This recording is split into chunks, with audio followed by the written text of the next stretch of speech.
Ikaze nanone rero tugiye kuba twarebera hamwe ibintu by'ingenzi cyane ushobora kuzakenera ejo n'ejo bundi cyangwa se ibibazo bimwe na bimwe ugenda wibaza. Ese ni irihe tandukaniro riri hagati y'abakene cyangwa se abakene n'abakire? Ni irihe tandukaniro riri hagati yabo?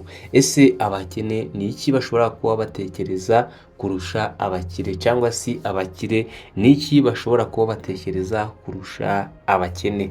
Nyamara ibyo dushobora kuba tugiye kurebera hamwe bishobora kuba byaguhindurira ubuzima mu buryo bumwe cyangwa ubundi, ukabasha nawe kubaho utekereza nk'umukire, iterambere bagize nawe ukabasha kuba wabigira. Kubera ko aba bakire tugenda tubona hari Bill Gates ndetse Elon Musk n'abandi bagiye batandukanye, ntawe wavutse afite amafaranga, ahubwo ni uko bagiye bakora bakayageraho.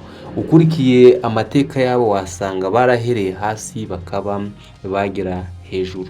Ibintu ngiye kuba nakubwira rero, nuramuka uhinduye imyumvire yawe tugiye kuba twareba, ukabasha kuba watekereza ibiri big cyangwa se ibintu binini, ushobora kuba nawe watera imbere ukagira ibintu byinshi. Ese ni iyihe mitekerereze abakire n'abakene batekereza kuba bakabasha gutera imbere, abandi ugasanga bagumye bakenye cyangwa se bakaguma gukena? Nibyo tugiye kuba twarebera hamwe. Ni ibintu birindwi rero ndagusaba kugira ngo iyi video uyirebe uyigeze ku musozo ntibashe kugucika, kubera ko icya karindwi kiraza kuba cyagutungura. Ese ni ibihe?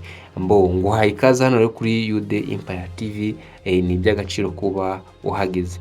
Wasanga nawe wibaza impamvu abantu bamwe batera imbere abandi bagasigara inyuma, kandi bose bafite amahirwe angana, baravutse mu buryo bumwe. Mushobora kuvuka muri abana barindwi mu rugo rumwe, ugasanga bamwe barakenye cyangwa se abandi babaye abakene, yemwe n'amashuri akaba angana cyangwa se mwarize amashuri kuri level imwe, ariko ugasanga umwe muri mwebwe abaye umukire kurusha abandi, cyangwa se abandi bakaba abakene. Rero haba hari icyabiteye, wenda muri bimwe ngiye kuba nakubwira bishobora kuba byakugirira akamaro. Reka uyu munsi ngiye kwereka ibi bintu birindwi byoroshye ariko bishobora kuba byaguhindurira ubuzima, itandukaniro rya poor mindset and rich mindset. Nibyo tugiye kuba twarebera hamwe. Niba wumva neza rero iyi video ndakeka yuko iraza kukugirira akamaro. Reka tuhere kuri part 1, igice cya mbere, cyangwa se igice cya mbere rero, gukumbura ibyahise cyangwa se ibyakubayeho ahahise. Abantu benshi rero bitwaza ngo njyewe ngo buriya ngo nari ndi umugabo, nari mfite amafaranga, ariko ubu ngubu ntayo ngifite. Poor mindset rero bahora bavuga ngo kera nari mfite ibintu byiza, nari ndenze, ariko ugasanga ubu ngubu barakenye. Wenda ashobora kuba yarayafite koko, ariko yayashoye mu rusimbi, cyangwa se hari ahandi hantu yahashoye hatari heza, cyangwa se amafaranga ntabwo yabashije kuba yayabyaza umusaruro nk'uko byabaga bimeze, cyangwa se nk'uko byabaga byagenwe, ugasanga yakoresheje mu bundi buryo. Nuko umukene ashobora kuba yatekereza, ukumva yahoze mu mitekerereze yahakera, akavuga ati njye nari mfite amafaranga, ariko nta buryo kuba yabikosora. Noneho rero ukuntu umukire hano we ahita ikintu atekereza icyo bita rich mindset, batekereza icyo bakora uyu munsi kugira ngo ejo hazaza hazabe heza, aho kugira ngo bigire ku masomo ya bya bindi byashize, cyangwa se bya bindi byamubayeho, we aguma yiga. Ese niba bino bintu byambayeho, cyangwa se niba iyi business yahombye, ni ikihe kintu nakora? Umuntu uhora rero uvuga ngo kera nakoraga akazi keza, undi ashaka amahirwe mashya y'uwo munsi. Niba ibintu bimwe byanze, akavuga ati basi noneho andi mahirwe mfite ngiye kuba nayabyaza umusaruro. uwo ni abakire niko batekereza. Naho abakene bo wenda tuvuge niba yari afite amafaranga ibihumbi 100 akabishora ku kantu gato agahita ahomba, tayari yumva yuko nta kindi kintu ashobora kuba yakora, yumva bya bindi agiye kuba yabireka. Ariko rich mindset yo ivuga ati noneho ikibaye kandi nshakisha utundi dufaranga ndebe ko nagumya gushora ahandi hantu hashobora kuba hangira akamaro, ndebe ko hari icyo nakora kugira ngo business zanjye zizamure. So ingingo ya kabiri rero, to be fair, missing of out, kwiga ku makosa.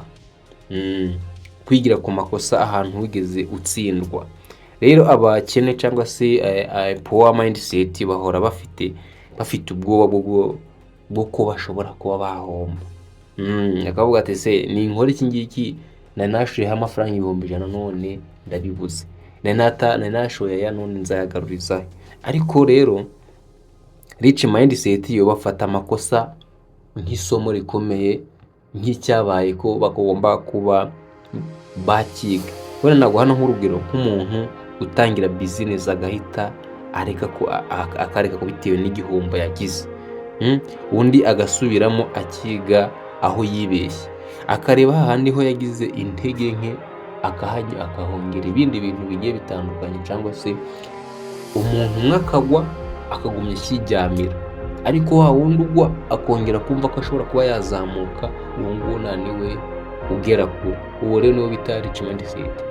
Wenda tuvuge nk'ubonye nk'umuntu agwaye 50, uburagiye atakaje mu nzoga n'urugero, ariko undi wenda yashoboka business arongera ahombye, arashakisha kuntu ya mafaranga yandi yaho yatakaje arogongye, arashakisha kuntu nyine ya business yaguye arigongere kuba yayizamura.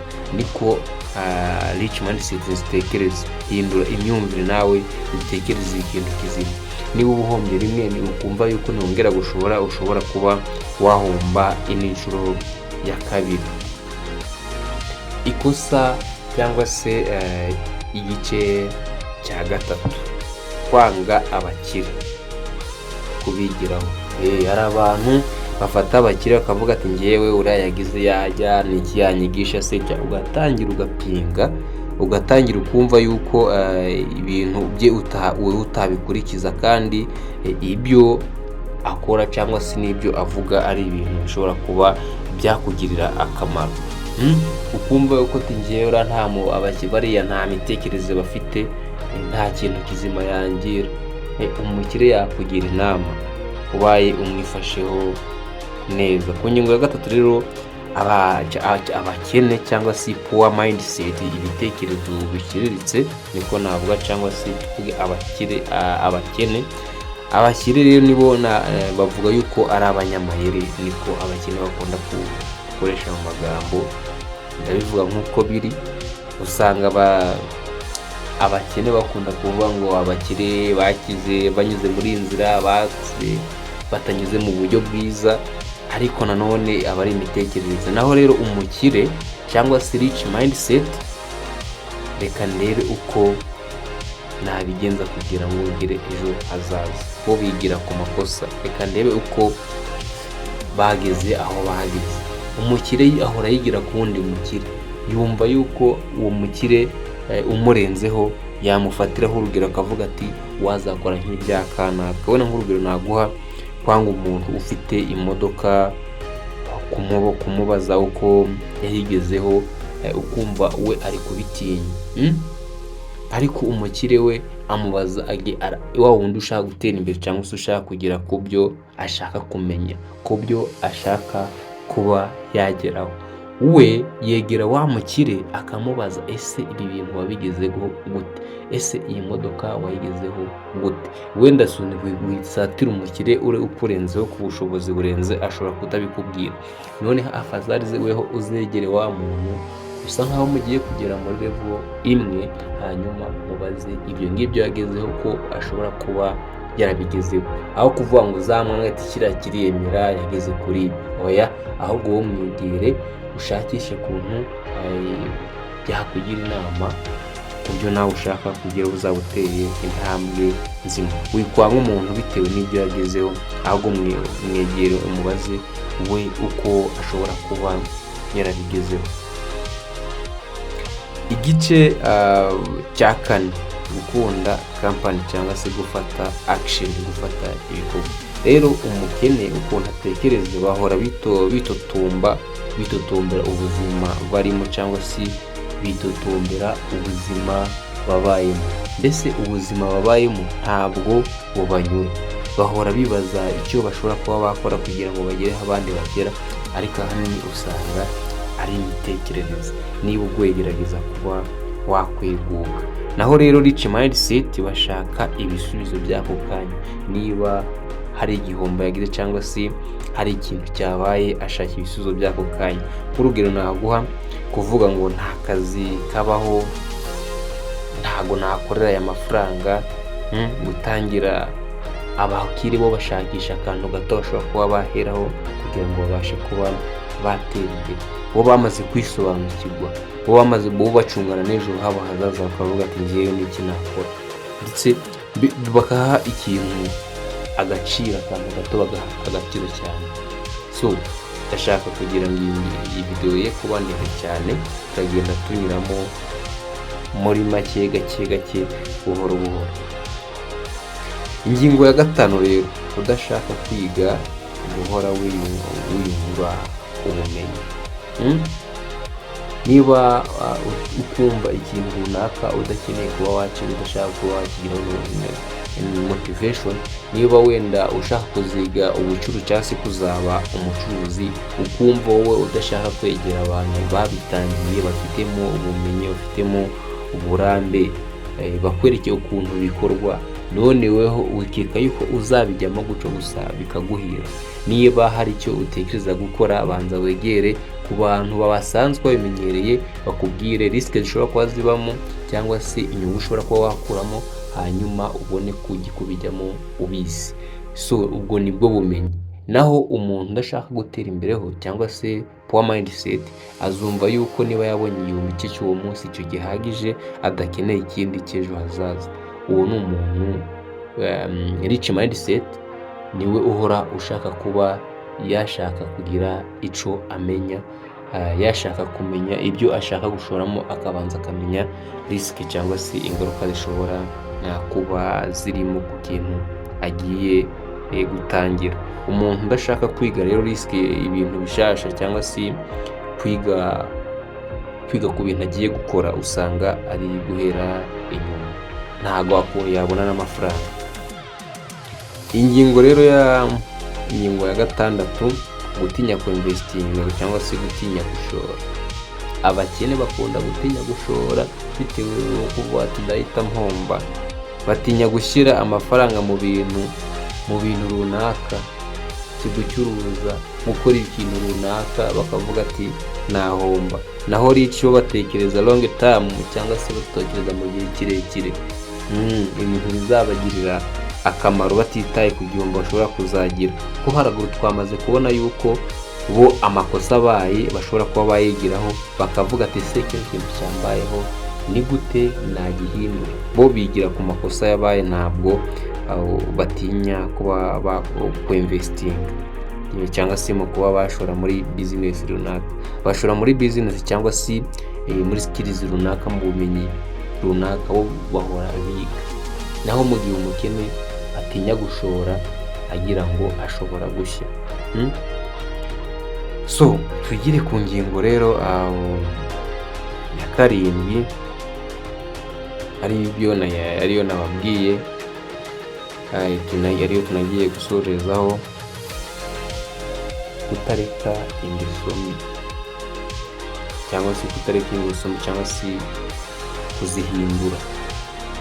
Abantu benshi ntabwo bakizi, buriya gukora amakosa kenshi nabyo bigenda bigusubiza inyuma. Kureka ingeso mbi, wenda kureka ibyo bintu bishobora kuba byanagufungisha, kunywa ibiyobyabwenge, kunywa inzoga ndetse n'ibindi bigiye bitandukanye, bishobora kuba byagira kujya mu mabeti kenshi nta kintu ukuramo, bishobora kuba byagusubiza inyuma. Rero abakire bo bumva ikintu bagiyemo bagahoramo nacyo tuvuge izo ngeso bashakisha ukuntu niyo bazikora ugasanga baba bazi uburyo bashobora kuba bazivamo ku buryo bworoshye cyangwa se ku buryo babireka burundu bagashakira ibintu bibafitiye akamaro. Niko abakire bakora. Rero icyo bita rich mindset bagerageza guhinduka cyangwa se gufata umwanya kuri bagata nk'umwanya kuri phone, ariko hari ibyo barimo barasacinga, hari ibyo barimo barashaka. Aka ni akantu keza usanga bakora kandi gashobora kuba kagira akamaro. Niba uri umukene ushobora kuba ushaka gutera imbere, reka ingeso mbi, reka ibintu biguhuza bituma uhuze bitagira 12, wita ku mwanya ku bintu bitagufitiye akamaro. Shaka ikintu ushobora kuba wakoresha kuba byakubyarira umusaruro kizakugira akamaro uyu munsi nawe n'ejo hawe hazaza. Ndabizi neza ko nubikora bikagerageza uzanshimira nyuma. Twari turi kureba rero ibintu 7 bitandukanya umukire n'umukene, itandukaniro yabyo ndetse n'imitekerereze yabo n'uburyo batekereza. Dusanze izi mindset uramutse uzihinduye ugatekereza nkabo ko hari ibyo ushobora kuba wageraho ku buryo bworoshye. Noneho rero itandukaniro ntabwo ari amafaranga gusa, ahubwo n'ibitekerezo ukabona ko bitandukanye. Niba ushaka rero guhindura ubuzima bwawe, tangira uhindure uko utekereza.